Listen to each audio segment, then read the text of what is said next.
She bullied me for 10 years straight, humiliated me, controlled me, made me afraid of my own home.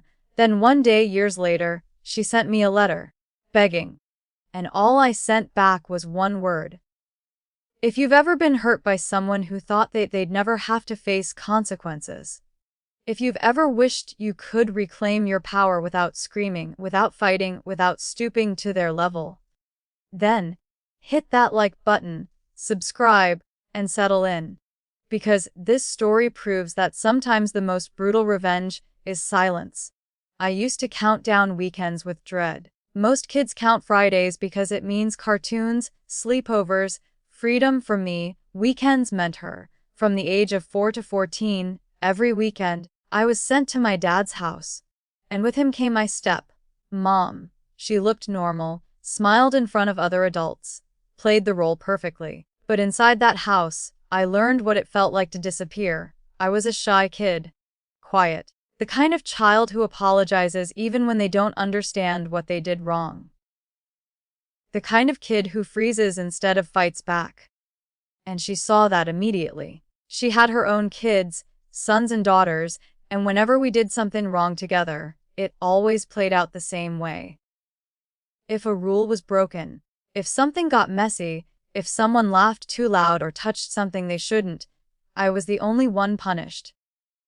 Her kids stood there untouched, silent, watching. I'd be pulled aside, yelled at, shamed, told I should know better, told I was disrespectful, told I was ungrateful. At that age, you don't question it. You don't think, this is unfair. You think, I must really be bad. She didn't need to hit me. Her weapon was control. She used guilt like a leash, fear like a cage. She'd loom over me, voice raised just enough to make my stomach knot. I'd stare at the floor, heart pounding, wishing I could be invisible. And when I tried to stand up for myself, even gently, it only got worse. One night at dinner, she poured me a full glass of milk. I told her quietly, I can't drink that. I'm lactose intolerant. She stared at me, smiled, then said, You're being dramatic. She didn't yell. She didn't threaten. She just sat there watching until I drank it. Every sip burned with humiliation. My stomach twisted. Tears threatened, but I swallowed them too, because crying made her win faster. The message was always the same. Your body isn't yours. Your feelings don't matter. I decide. The worst part wasn't even the yelling. It was the way she invaded my privacy and then blamed me for wanting any. One afternoon, I was about 10 years old. I'd just gotten out of the shower. Door closed. Towel around my waist. Suddenly, the door flew open. She stood there. I froze. I grabbed the towel tighter, heart hammering, waiting for the obvious reaction. An apology.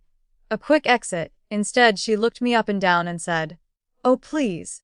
There's nothing there I haven't seen before. I felt sick. Violated. Ashamed for reasons I couldn't even name yet. And somehow, I was the one who felt guilty, for wanting privacy, for having a body, for existing. After that, I started changing faster. Locking doors. Listening for footsteps. I learned early that safety wasn't guaranteed. She even forced affection. I remember being a little kid, standing there, being told to say, I love you. The words came out of my mouth. My stomach twisted. Because it was a lie. What I felt wasn't love. It was fear. By the time I was a teenager, I knew something was wrong, but I didn't have the language for it. I just knew I was anxious. Apologetic. Afraid of authority. Afraid of confrontation. I left that house at 14. But she never really left me. At 18, I received a letter. Handwritten. Long. Carefully worded. It was an apology. She wrote about how terrible she'd been. How she regretted her actions. How she hoped I could forgive her. And here's the thing no one likes to admit about forgiveness. You can't demand it. You can't schedule it. And you can't erase a decade of damage with one letter. I read it once, twice, and felt nothing. No relief, no warmth, no closure.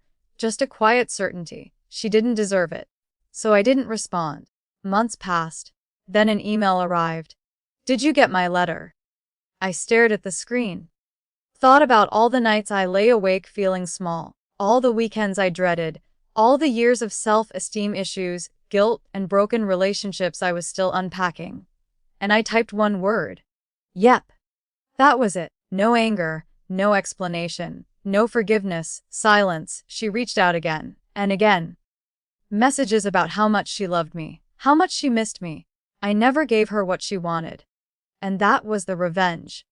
She wanted absolution. She wanted to sleep better at night believing she'd been forgiven. Instead, she got uncertainty. Every unanswered message forced her to sit with what she'd done.